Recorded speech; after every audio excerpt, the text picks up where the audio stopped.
Hello, everyone, and welcome back to another episode of The Press Break. I'm Chelsea, and as always, I'm joined by Tyler and Jamie. Jamie's got a little bit of a different background today. She's traveling on the road. On the road. Get used to that. We'll get a lot of that. Right? Mm-hmm. But today we're going to talk about some college hoops. We're going to talk about maybe a little bit of Unrivaled and some other stuff going on in women's basketball. So let's just dive right into the college landscape because we're getting to a really crucial point in the season. I mean, before we were recording, we were kind of hitting on how this is kind of the transition period where teams go from these big non-conference matchups. And of course, there's a lot of big matchups in conference play, but a lot of these big marquee, UConn USCs, UConn Notre Dames, et cetera, happen in non-conference. And so then we get into conference plays, getting into end of December, beginning of January. And that lasts until about end of February. Then conference championships happen. Then we're right into the March Madness. So just going to keep rolling on from here. So we're going to talk a little preview into a few of these games that are really going to show, what teams are going to be up there in terms of tournament rankings. And I know it feels so early, but it's really not. No. These games count the same. The first game of the season count. They all go in the same win-loss columns. They all count the same. Well, and the crazy thing is that since conferences, you mostly are playing an even-ish schedule, but you get a bearing of where different conferences are when they play each other. So we're going to have a pretty good perception of the SEC as a whole, the ACC as a whole, but then even more important for the smaller conferences where they're really fighting to get maybe even second or third bids, the Summit League that always has really good teams, the Missouri Valley Conference that always has really good teams. And so it gets fun. And then you have teams that maybe didn't play a super strong non-conference schedule. There's rumors that happens at times. And so then you can get some rude awakenings coming into conference play. But this is the week where you can kind of sit down and be I feel like I know who some of these teams actually are, because to this point, and I mean, for a long time still, we won't for sure, but man, I feel every week we come in here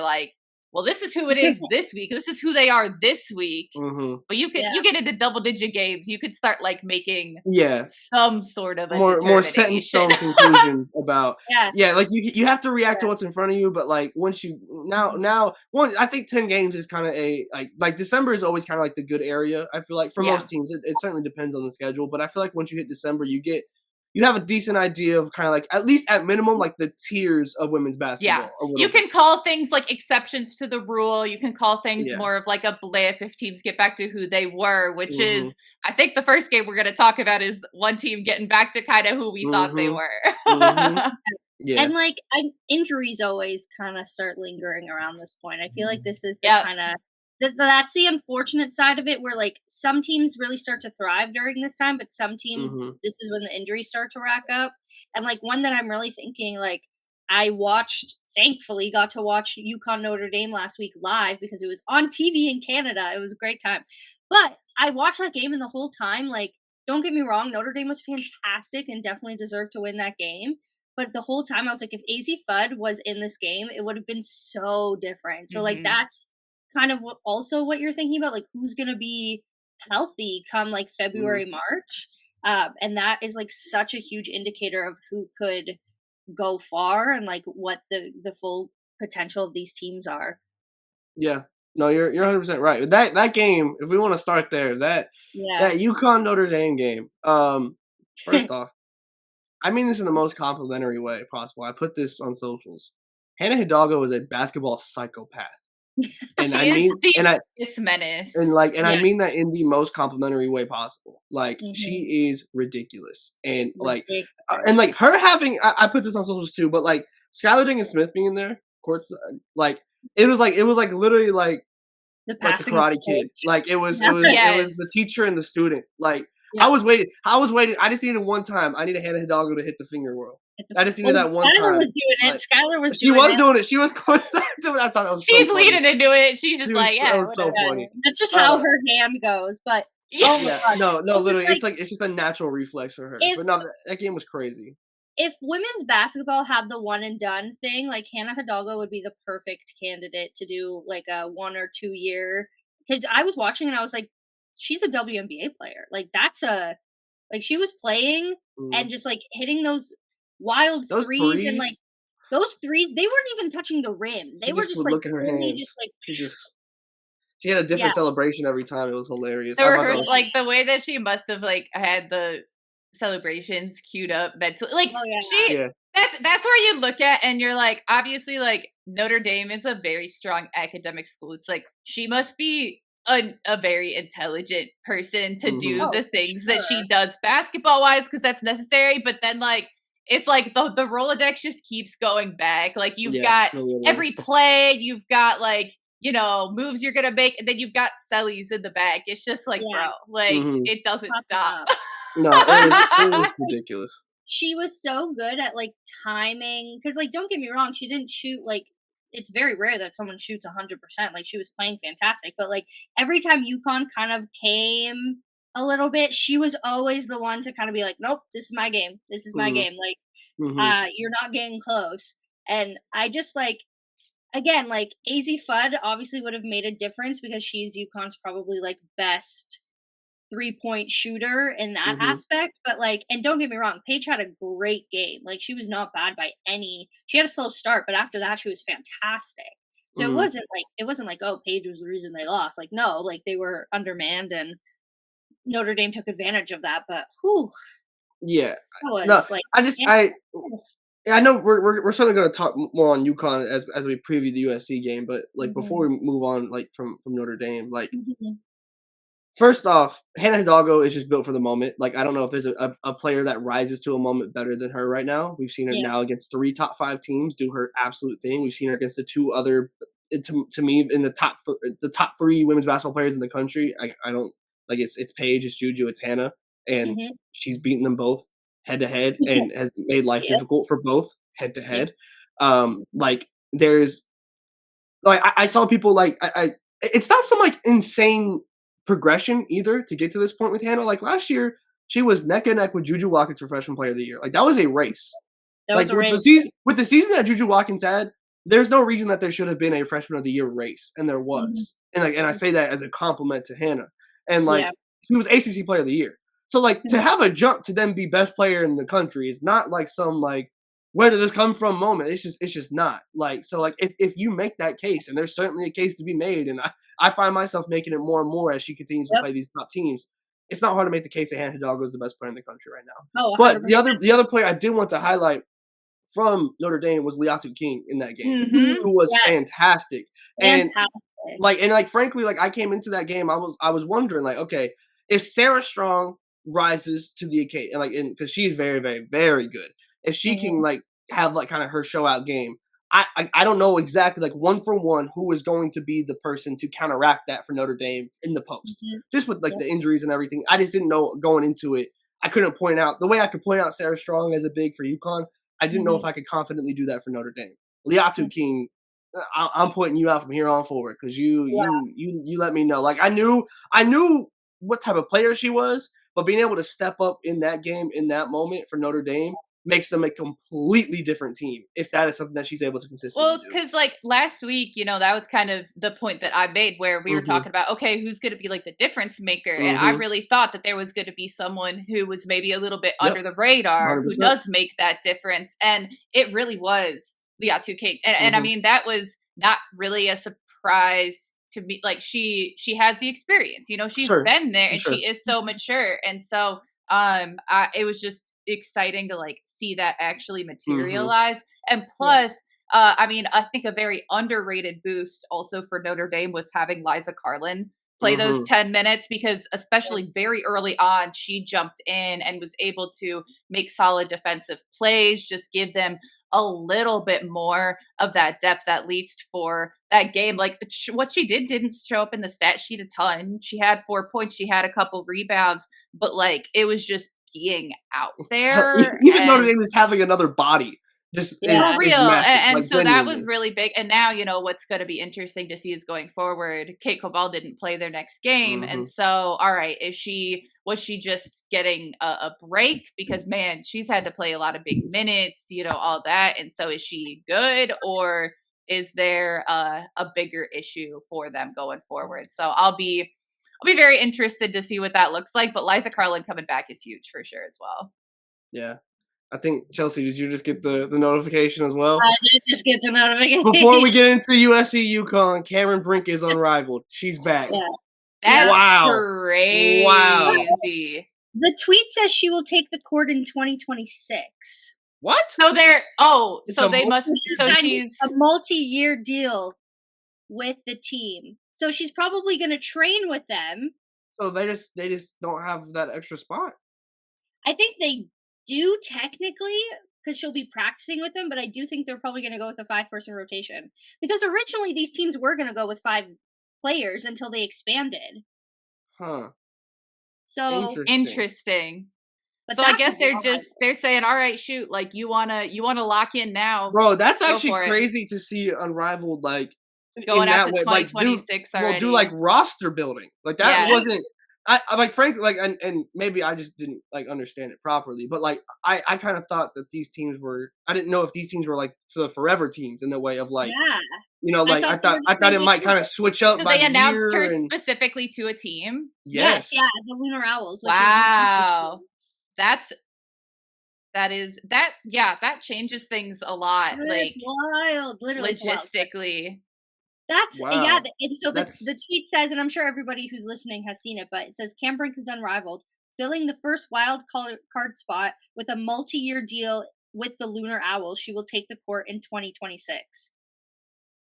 We're gonna wait and see, 'cause I don't know what that like. Because surely you're not just gonna have one team that just doesn't, because there's not like a franchise, I guess. Like for it's not, you're not like you're not like building for the future. At least, to my understanding. Maybe they are. You know what I mean? So like, yeah, because the interesting thing to me is like, okay, so these other players who signed on, they are not like across the board all intending on saying, yes, I'm doing this every single year in like, the same manner. So like they're setting a precedent of sorts, but I don't know how that affects things going forward. Like, yeah, I'm confused. I'm not. It's like, to me, it's just like it's very exciting and it's cool, but like to me, it's just a kind of weird way of announcing it, where like it doesn't quite fit with what they've done thus far. Where it's like a wild card spot. It's like, no, you're announcing that she's joining the league next year. Yeah, which that doesn't have any impact on what you're doing. That's what I'm saying. Year. That's where I'm like, it's weird that they are placing it into this year. But I do think that she's going to be with the team, just not in the games. Like, I do think she'll be. What does that do for like, like for the team? But the whole point of the league is that it's supposed to be a development league for the player. For sure. But if they don't get that extra spot, that's what I'm saying. Like, if that counts as their spot, then it's like, okay. If she's just with the team and like they get it to fill that last spot, then cool, that ain't no problem. But if you're taking that spot up for Cam's development, and presumably, some rehab, because if she's not playing, there's obviously still some aspects to go, which is completely understandable. Like, I'm confused. Yeah. I'm not gonna lie. I don't quite understand the verbiage. Obviously, like they figured things out. Like they I probably just need it explained to me like I'm 5. But yeah, I definitely am interested to see what exactly that entails, because clearly they're like now setting the precedent that like we are thinking very long term, which obviously getting the kind of investment that they have opens up that possibility.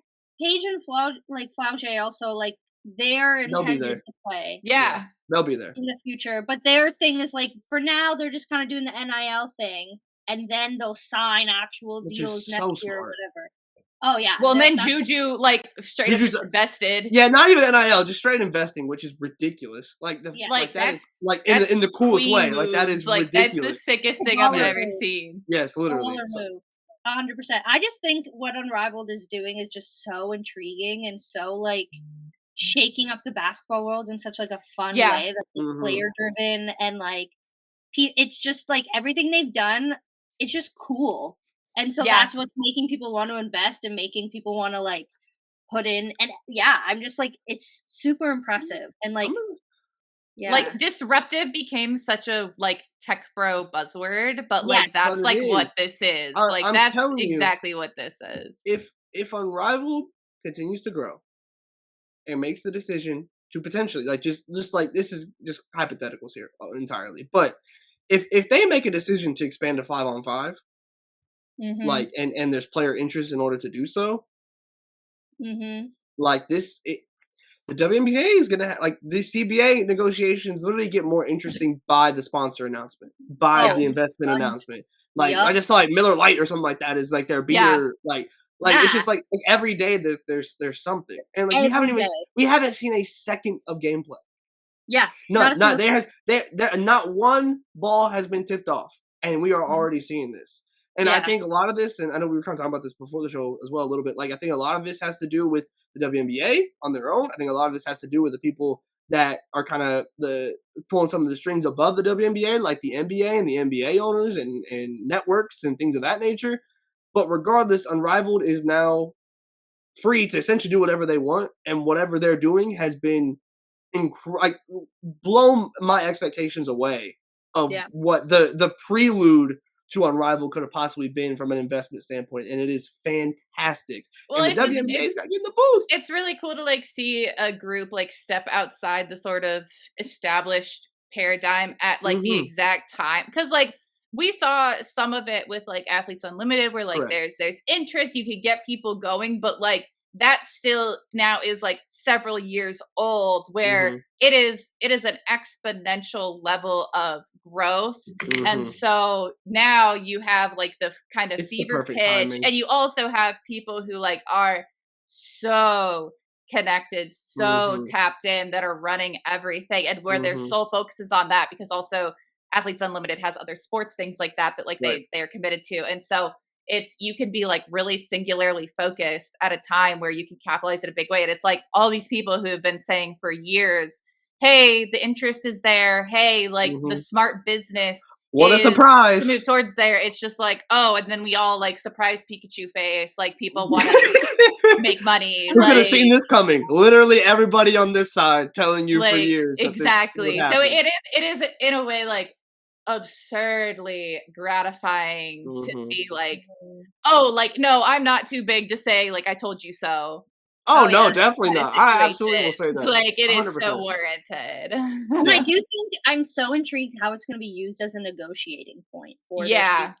Because like obviously the negotiating point, I think, at this point. Yeah, because like Fee and Stewie are also big in the Players League. Like they are in the union. They're going to be involved in those talks. And so they can bring a lot of that to that. Fee just need to slam the Unrivaled packet on the floor and say, do better. Yeah. That's all. That's like with the salaries, like, because the minimum salary is above the max salary in the W for less time. Yeah. With what seems like on average, certainly better facilities, better amenities. Like WNBA, what are you prepared to do about it? Yeah, literally. This is where it's at. Like genuinely, like if Unrivaled continues to just expand, I don't think that by any means that they are doing this in order to destroy the WNBA or anything like that. But at some point, like, well, it's not even saying it's like a replacement, but it's like, okay, we've shown that this is possible, so it's like figure out how to come on par and like use these resources, like humble yourself a little bit. Talk to us, like let us connect you, like let us figure this out together if you want to actually improve this league. And if not, like we've shown that there is better available. And so, you know, if you're not going to use these resources that are here, that are coming from your players, then, you know, we might be having a different conversation down the road. Well, but the idea is that it's all informed by the players. Whereas like with the WNBA, the NBA, it's always, I feel like there's always a divide between like the players and like the league itself. Like they're always just kind of like heading head to head, where like with Unrivaled, there's no separation between the players and the organization, because the players, you don't have the people above you whose like chief concern is the profitability, is the all that stuff. But like obviously the players care about the profitability because it affects them and because they see the dividends from it. And you know, the bigger and part of it is like the scale of it. Like obviously when you have, you know, a couple dozen players, a couple teams of 5-6 people, like it's a lot simpler, it's scaled down. But there is, I mean, truly, like, not even to get into all of this, but like it's not just a microcosm of like women's sports, it's a microcosm of the fact that sports has been run by shareholders and people who are worried about the money side of it and the profitability, oftentimes at the expense of the athletes who are actually making your league run and are actually like doing the things that make all of you the money, and then they get, you know, they don't see the same return.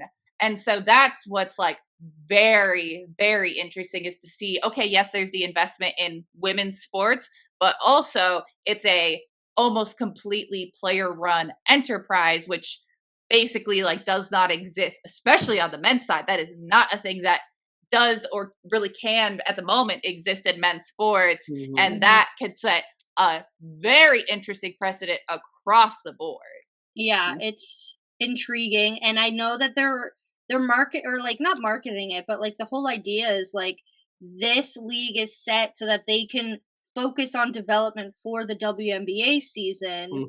And so like if I was the WNBA, I'm like, okay, how can we work together? How can we streamline this? How can we make it not like obviously like take it over or whatever, but like I wouldn't be trying to fight any of it. Like I'd be trying to be like, you know, what can we figure do? out how you can work together. Like I said, like share your resource, like figure out, not like to take away from Unrivaled, but like, okay, if people are shelling out like this for a whatever it is, like 1-2 month league, like if the opportunity was there, if they would see a return in the W, they would in theory be willing to work with the W as well. So like what can we do? Like how do we hold hands and move forward together?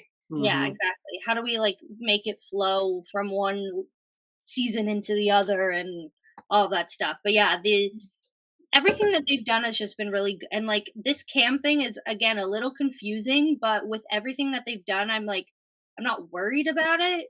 Like there's something, it'll shake out. I just don't understand. We might not. We don't see the big picture yet, but like it's there. I trust. They haven't given me any reason to believe that it won't shake out the way it needs to. I just from that initial tweet, I just don't understand from a roster like competitive standpoint for this year. I don't understand it. But and I mean, the thing we haven't even talked about is like the impact of players not having to go overseas. Like I know that's such like a touch and go kind of conversation in women's basketball, because some players really benefit from it and like it and want to do it, and some players don't. But like just having that option and being able to like stay in like North America, make some money, play still in a very competitive league with your teammates and people from the WNBA, like that's so valuable. Like I think the idea is just giving people choices, like not feeling like they have to do something. You don't have to go overseas, but if you want to, go for it. Or like, you know, you don't have to do Unrivaled, but you know. So yeah, I just think it's all of it's just good. It's just like give them more choices, give them more power, give them more all of that, which I think is just like the point of Unrivaled. So hey, speaking of players that are gonna be in the future of Unrivaled and like the Paige. I know we got interrupted by the breaking news, but like yeah, we did get interrupted. Sorry for the tangent. No, but like I mean, reasonably so, because that's Cam Brink. Like that's that's Cam Brink's worth interrupting. Stop what you're talking about for Cam Brink. Yeah, Cam Brink is worth interrupting. But Paige and JuJu played this weekend, y'all.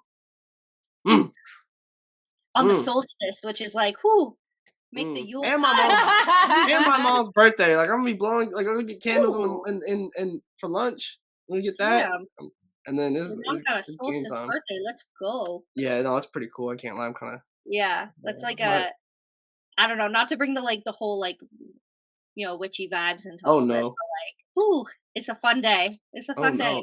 no, I'm unfamiliar. You know what? I'm gonna leave that there. Uh, Let's yeah, just talk about the basketball. yes. Hopefully, I it's need. a very happy day. Well, good. I need some good juju for JuJu. Because this injury that she sustained, up by 50 in their game, their last game with like the ankle turn. We haven't heard anything to my knowledge. I don't. Yeah. She could be just fine. She could be out, and I don't think we're gonna know until the solstice. So we'll call it the solstice. Well, so I need good juju. I'll tell you right now, like this game, like this easily has a chance to be the biggest game of the year. Like these are like the way that Fox is previewing it, like in NFL games, they're literally saying the two best players in college basketball, Paige Bueckers versus JuJu Watkins. Yeah. And so they are promoting it during these games. I was watching the Eagles play, go Birds, and they had the commercial going during the game, not away from the game. They cut away after a play to promote this game this weekend. So and they've been doing this. Like this is not a new thing. So this game is massive. The one thing I want to hit on before we specifically preview the game is why was JuJu playing with 50 when they were 50 points up? I don't know. I think the reasoning is supposed to be chemistry building, which I understand to a point, but 50? Yeah. Don't do that. Take the girl out. Take the girl out. Yeah. Let her rest. So I'm not pleased with that decision. We're sending good JuJu to JuJu. Yeah, so we are going to assume that JuJu is playing as we preview this. That's the best to our knowledge now. Like we haven't heard anything substantial. Yeah. But we're getting Paige versus JuJu again. I think what's so interesting. Yeah. Yes. That certainly would affect things a little bit because to this point, the very intriguing thing to me is they're two teams that have a lot of firepower and a lot of capability, but even so run primarily through one player. And that's JuJu and Paige. And so that obviously speaks to the capability of those two players, but it is in a way a limiting factor. And so it that's why it's so valid to treat it as, Paige versus JuJu, this is going to be a great matchup. They will have to produce at a high level. But as literally every time we talk about these two teams in big matchups, it's who else is ready to step up. And I mean, Sarah Strong has been very consistent. She's still a freshman. She's still figuring things out to some degree. And I just don't think she can be always the one who has to take on a lot, right? And you just need more balance. I mentioned Caitlin Chen heading into the UConn Notre Dame matchup, and I mean, she was solid against Notre Dame as well. She certainly was a big reason why they were able to keep things close, even when, it felt like Notre Dame was really in control pretty consistently. But beyond that, especially we keep talking about the interior for UConn, where Sarah Strong has been very good, and they have, capable players, but they don't have a ton of experience on the inside. And that's where you have Kiki, who is certainly starting to round into form for USC. We're starting to, I think, really see some of that chemistry, as you talked about, and some of that level of comfort come together there. And so, this is a game where, JuJu should do, some JuJu things, but to me, this is Kiki's game. I'm so glad you said that, because to me, this is the game. And let me preface with this. If everyone in this game is healthy, right? Let's just, in the hypothetical where everyone in this game is healthy. You have Paige, you have JuJu, you have Azy, you have Sarah. Kiki Iriafen can be the best player on this court without a doubt. Yeah. 100%. And I feel like throughout this season, it was obviously kind of the weird start, building the chemistry. Olivia Miles also playing really well, and kind of the draft lottery, the order of it. I just feel like people are starting to maybe not forget, but the discourse about just how good Kiki Iriafen is hasn't been as prominent in recent weeks. Yep. Yeah. This is the game where Kiki can remind or introduce herself to the entire nation. Because I I don't need anyone forgetting about the player that Kiki is. And the stats have still been there. I still think to a point it is, and part of it is because just like the emphasis on playing through JuJu. But I do think a lot of times it's still like kind of taking turns as opposed to that like 2-man game between Kiki and JuJu. That's specifically I want it to be like a lot from Kiki to or from JuJu to Kiki. And frankly, the other way around because eventually 100%. They'll probably have to 100%. Adjust to that. But like that's what I've wanted more from JuJu is like holistic playmaking where she's the one getting the assist, where she's the one making the pass. Because she's so capable. And that's the thing. 100%. Like, I'm not trying to like nitpick, but it's more that like her ceiling is so high. She has demonstrated this time and time again. The criticism often is we nitpicking. just aren't seeing it consistently. And that's what will elevate them going forward. Especially you talk about competing in conference play. That's what they're going to need to do against UCLA, against, you know, some of the other teams we're going to mention here going down the road. But like, that's what I desperately want to see. And this is like the perfect game to me to be able to really demonstrate that because there's just not a person who you look at and say, yep, that is a great matchup on UConn's side. Yeah, there's no Kiki stopper. Kiki Erie fans. There's no, and like there's not many, if any, in the country, frankly. But when she's on, but yeah, I to that point, I don't have like a stat in front of me, but just like from eye testing and everything, I don't. There hasn't been many JuJu to Kiki assists, just like throughout this season, like directly like, oh, JuJu passes a lay, you know, and it's a bucket, you know, like there just hasn't been for as easy as I had anticipated it being for that to happen going into the season and just like knowing how talented these two are. The chemistry in that aspect, I don't think is like any issue between the two. I think it's just kind of like the team style, frankly, more than anything. But we just haven't seen that. And if that is a connection that they can hammer down, that is to me, that is like the growth that takes them to being a top 3 team in the nation right now. Because they're certainly a top 3 team talent wise, like on paper. I don't think that's a hot take by any means. Like it's like they're certainly at least by duo standards, they're certainly a top 3 duo in the country at worst.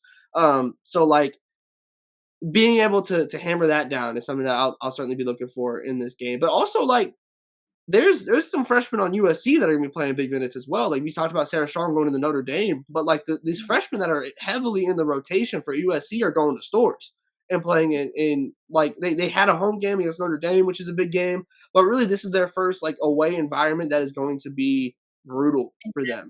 And so similar just to the point I kind of had made about Sarah Strong, just like how do you handle that? And I think Sarah Strong did fine. But like for these freshmen as well, like now it's kind of the reverse situation for UConn where these freshmen are coming in as the away team. And how do you handle that in an environment like this on what is likely to be the biggest stage probably until the Final Four, frankly, with the way that this game has been hyped up? Yep. I'm a numbers girly. So Tyler, to your point, JuJu to Kiki, 10 total assists this year. Come on, man. Come on, eye test. Come on, eye test. 10 total assists from JuJu to Kiki. But here's the crazy thing, too. The opposite way, Kiki to JuJu, 6. Like, so Kiki almost has as many feeds back to her. It just shouldn't be that difficult. And this is a team that has 208 as on the year. Like it just total. Like, that's what it's hard for me to like. I see this issue, but like it's almost hard for me to come up with a solution because it feels like the solution should just be built into the talent almost. Yeah. Like it's hard to like. It's almost like to me in my head. And, like, I'm sure, like, if I really dove into the weeds of, like, the film and everything, you could probably find it. But, like, to me, it seems like you have to try not to do this in order for it to not happen. You know? Like, it's – and not saying that they're doing that, but, like, just, like, with how good these two players are and, like, just a big that can move the way that Kiki does, a player that commands so much attention that JuJu does, it seems like it should just be working seamlessly. To me, I feel like the biggest thing is that the top connection on the team is from Talia von Oelhoffen to Kiki Iriafen, and so that's 15 total on the season. The big thing is that there's not one like player and one connection that is doing a lot of the assisting. That's so much like higher. Talia, that's the thing is that it's very like across the board, which is very strange. Like their leading assister is actually JuJu. Like I have to admit, I haven't been giving her enough credit. She's averaging 3.7 assists per game. Talia's averaging 3.5, and those are the top two. Like this is a team that is getting a decent number of assists across the board, but they're coming from so many different places, and so that is really good. Yeah, that is a good thing. Ultimately, but that's I do think that part of it may be that we'll see some striation as they have more consistent competition. And so I'd be very surprised if that doesn't change drastically in conference play. But even so, like, especially in big games, that just hasn't been the case still. So, like, not even getting into averages, stuff like that. That's something that in consequential matchups does still need to improve. And they certainly can show that. Yeah. And then I want to see more, like, from the UConn side as well. Like, you know, we certainly, we've been yapping, but from the UConn side, like, also just, like, kind of fluidity on their side as well. Like, there was just times in that Notre Dame game where, like, Paige just kind of, like, in the corner. And I'm like, it's either her like making everything happen or nothing. It's like there's times where really she just is like out of it. Like I just think that there's a lot of teams like that where there just needs to be more consistent contributions across the board. But you can't just look at Paige and say, okay, make this happen. Yeah, you can't, and like, then save us. As soon as you take her either out of the game or even out of the play, it's like, well, this isn't what we usually do. So panic, what now? Yeah. Like, I know you just need to show that you are making progress. Yeah. And I think Paige as a player, like, I know she struggles a lot with, like, I think just like default is wanting to pass first. Yes. And like her coach always wants her to be the playmaker, obviously. It is one of the hardest things to instill in a player. Yeah, and because obviously, like, knowing Paige's personality from, like, the standpoint that we're all at, like, she's very much, like, she's very selfish, she's very, she wants the whole team to succeed. At some point, especially when you're down your second best player, this switch has to flip. She has to be the one with the ball in her hands most of the time.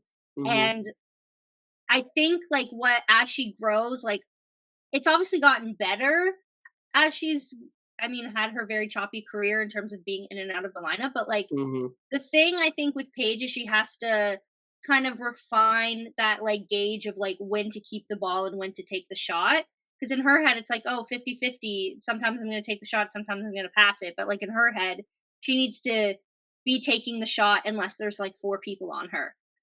And then she needs to find another option. Yeah, and that's, it's interesting as well, because, like, frankly, this has always been the message about Paige, and like that's like, this is nothing new, but this is also still the system that UConn is going at. So, like, at what point does it become the system's fault of trying to ask this of Paige, as opposed to, if we're on year, obviously to a point about the injuries, like, it's been X amount of years, but how many that's actually been playing is a completely different thing. But at what point do you have to try and instill a different strategy? Well, that's because I will actually say that, like, I feel a little bit differently, where, again, this is something that I see a lot and have seen, like, especially on the coach's side of struggling with. And there becomes a point where you're asking other players to step up more, because I think that there's just a point where you have these tremendously capable players, and sometimes they do just fall into the trap of, okay, well, Paige is going to save us. And, like, she has gotten so much better about taking more of the shots and things like that. And so she needs to, like, keep that killer instinct. But, like, when other people are out there, like, they need to be prepared to take shots themselves. They need to be prepared for when she dishes it off. There's sometimes that I think people pass up opportunities that they could take advantage of to try to get it to Paige, or even to Sarah at points, because those are 2 players that have double the shot attempts of anyone else on the team. And that there's just too much talent there for that to be the case. Yeah, that's for sure. And like, I know, like, Caitlin Chen has been playing decently well, and, like, I would love her to get the ball in her hands a little bit more. I think the point, like, the whole thing with Chen being in is like, oh, let's get the ball out of Paige's hands. Let's make her play off ball a little bit more. Yeah. But, like, I would love to see that kind of change a little bit. And, like, I know Paige plays really well with the ball in her hand because that's what she's been forced to do. But, like, and I know Caitlin Chen just has, like, a great kind of, like, mid-range game. So like let her kind of flow a little bit that way more instead of putting that pressure on her to always be feeding Paige. Yeah. I do think with that, which I agree on. I do think it's a matter of what is Paige's off-ball movement looking like? Because there was just several times in that Notre Dame game where I'm like, you're just in the corner. Like that might not be Paige's fault. That might be the set. That like there's so many different factors. I'm not blaming Paige directly for that. But if you're going to do that, which I don't think is like I said, I agree with that. What else are you doing surround? It's got to be more than just okay, Paige play off ball. It's okay. What like is the Paige action? Go over there to try and drag your defense out, like, and then everyone else figure it out. Yeah, so like that's I need it to be more than just like okay, Caitlin Chen, you bring the ball up this time.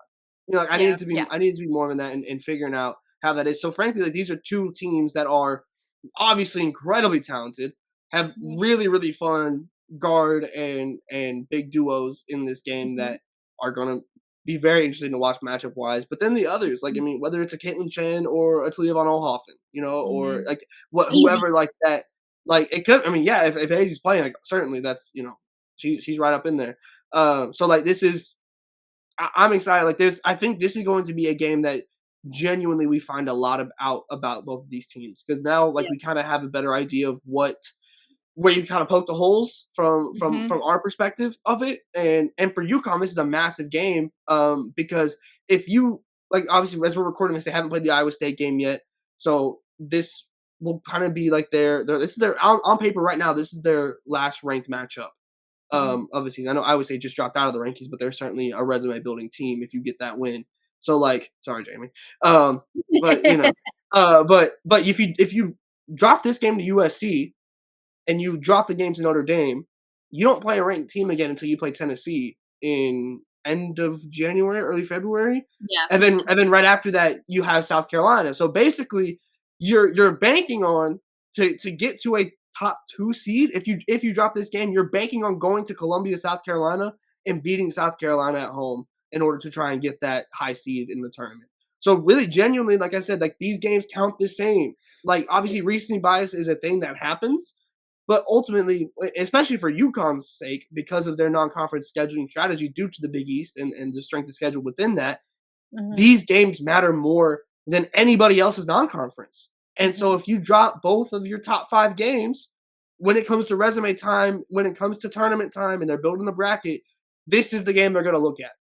So this game means more than potentially any non-conference game that we've seen so far this season from a long-term resume perspective after the Notre Dame loss for UConn. So this one, on top of just like the excitement of it, the matchup of it, genuine long-term impact for the rest of the season for UConn, especially in this. Yeah. Very important. Yeah, it's just fine. It's just a chill game. It's nothing. Don't worry. Yeah. Everyone be calm. Oh man. Well, before we go, we're gonna hit a quick segment that we started last week called Get Ready to Learn. And I know Jamie and Tyler have their prepared already. The lesson plans. Lesson plans are ready to go. So Jamie, let's start with you. Go for it. Yeah. Y'all are welcome for this segment because everyone should have hopefully been prepared to lock in for Vandy. And then Camille Pierre goes ahead. Hey, it's time to make the National Player of the Year case. The only player in the top 5 of points, rebounds, and steals right now is Camille Pierre. I'm just saying. I'm just saying. There's an argument to be made. I'm just saying. But so for this week, we're going over to California. We're talking about the Cal Golden Bears. So look, this is a team that went off from 3 against a team that has been going off from 3 in Stanford. This is another team that just is kind of flying under the radar. Has some really solid wins already this season, has depth, has experience, has, I think, a really fun player to watch specifically is Iwana Criminally. Like, just she'll hit some crazy shots out there. I've had a lot of fun watching the Bears.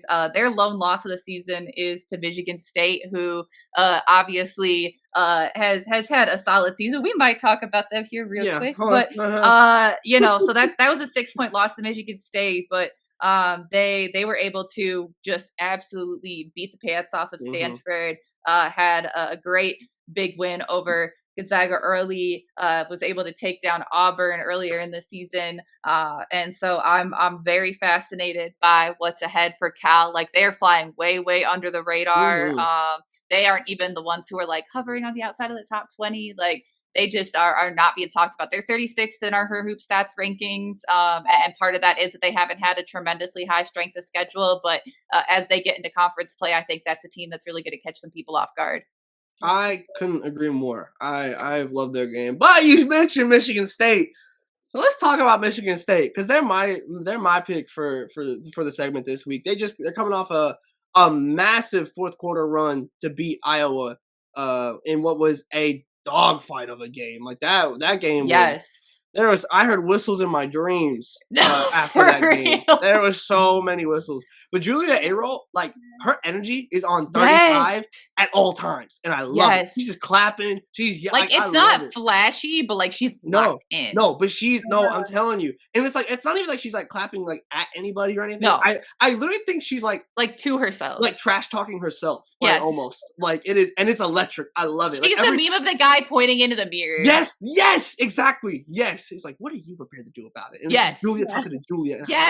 I love it. But also, you got Grace Van Sluten, who transferred from Oregon and is a phenomenal player. She's a very, very good player. I was so excited to see her there. Yes. So like, this is like they added pieces in. Like this win against Iowa. So they beat Cal, as you mentioned. So they're 10-0 right now. So they're now where are they? Where are they in the rankings? They're 15 now. Yeah, so and they were just named NCAA Team of the Week today, Tuesday. And so deservedly so. Because they're legit. And what I like about this Michigan State team is that they're kind of just good at everything. They're not like their offense has been really, really solid throughout, but frankly the strength of schedule hasn't been the greatest. So like I think some of those offensive numbers probably are a little inflated, frankly. But the defense looks really like the defense against Iowa, like it is like that press was causing havoc for them. And so like they're just like they're not star reliant. They're good on both sides of the ball. Like they are just an all around solid team across the board. Where they're just there. If one thing isn't working, they have something else that they can lean on. Whether they have consistent fallbacks. Yes, like they're not a one trick pony. It's not all offense. It's not all defense. Shoot, like the way that they were able to execute, even in spite of having like significant foul trouble. That's massive. Yes, 100%. So like just seeing that, like that Iowa game, like I think that was kind of the game. Like obviously they had beat Cal, they had beat Vandy, so they had good wins kind of around like where I had them tiered in the world of women's basketball. And but that Iowa game, to your point of being able to overcome these other things, was where I was like, okay, I'm really like I'm locked in now. Like that was the game where I really like kind of like my grade stepped up a little bit for them. They play Alabama later this week, which is going to be another test like around that, and then they go play at Maryland. So Alabama is only one loss. They lost to Cal. So like this is all like all these teams like all in the same tier in the same conversation. Have already kind of played each other, which is super fun. But that Alabama game will be a good test before, and then that Maryland at Maryland will be a fantastic test after. But frankly, at this point, I'm more so awaiting the team that Michigan State is going to upset in Big Ten conference play. Yes, and frankly, if they keep up this rate, they're going to be the team that's having to avoid being upset because the rank just keeps going up. And so if they beat that Maryland game, is really going to be the one where I'm like, okay, let's figure out what these teams are. Because these are two teams. Like Michigan State actually has had a pretty solid schedule. Like to be undefeated right now, like is a genuine accomplishment. I think I said some of the offensive stats I feel like are a bit inflated from some of the lesser opponent games. But regardless, this Michigan State team is legit, and like I said, they're not like underrated from a rankings perspective because they are in the top 15. So like they're there. But if you haven't watched, they're just jumping. Yeah, like they're just getting in there. So like if you haven't paid attention yet to them, like don't be surprised if that Maryland game they end up winning. I wouldn't be shocked at this point. Yeah, when's the Michigan State Michigan game? I gotta get myself ready. February 9th. Let's go. You've got time to prepare. February 9th.